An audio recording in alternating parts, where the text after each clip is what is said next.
15,000-year-old viruses never seen by humans discovered in glacier ice. Glaciers can preserve all sorts of relics from the distant past. So could they also be home to a pandemic from prehistoric times as well? It's possible. A team from the Ohio State University has discovered a collection of viruses that have never been seen before in the ice of a glacier in China. Scientists say the viral samples date back nearly 15,000 years and may reveal how pathogens evolve over the centuries. Of the 33 viruses found trapped in the ice of the Tibetan Plateau, the team considers 28 to be completely novel. About half of them also seem to have survived specifically because of the freezing conditions. These glaciers were formed gradually, and along with dust and gases, many viruses were also deposited in that ice, says lead author Jinping Zhang, a researcher at Ohio State's Bird Polar and Climate Research Center, in a university release. The glaciers in western China are not well studied, and our goal is to use this information to reflect past environments. And viruses are a part of those environments. Scientists collected the core samples from the Gulia ice cap in 2015. This ice sits 22,000 feet above sea level, and researchers say layers have continued to accumulate there year after year for thousands of years.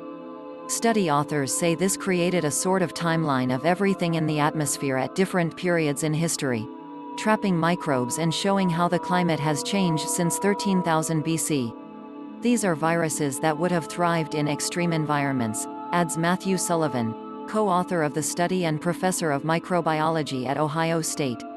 Pandemic brings surge of eating disorders among young people, experts say.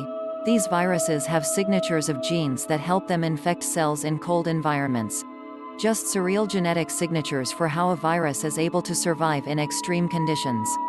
These are not easy signatures to pull out, and the method that Jinping developed to decontaminate the cores and to study microbes and viruses in ice could help us search for these genetic sequences in other extreme icy environments. Mars, for example, the Moon, or closer to home in Earth's Atacama Desert.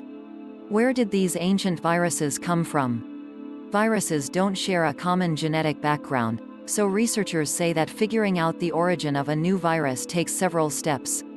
For the 33 viruses unearthed in China, the team compared gene sets of known viruses to the novel strains. Superbug fungus found spreading between patients in 2 cities. Health officials say the study discovered that 4 viruses from the Gulia ice cap belong to a virus family that typically infects bacteria. They also found that the viral concentrations of these germs was much lower than amounts scientists find in oceans or soil. The team also says all of these new viruses likely originated in soil or plants, not in animals or early humans. We know very little about viruses and microbes in these extreme environments, and what is actually there, says senior author Lonnie Thompson, a distinguished university professor of earth sciences at Ohio State. The documentation and understanding of that is extremely important. How do bacteria and viruses respond to climate change? What happens when we go from an ice age to a warm period like we're in now?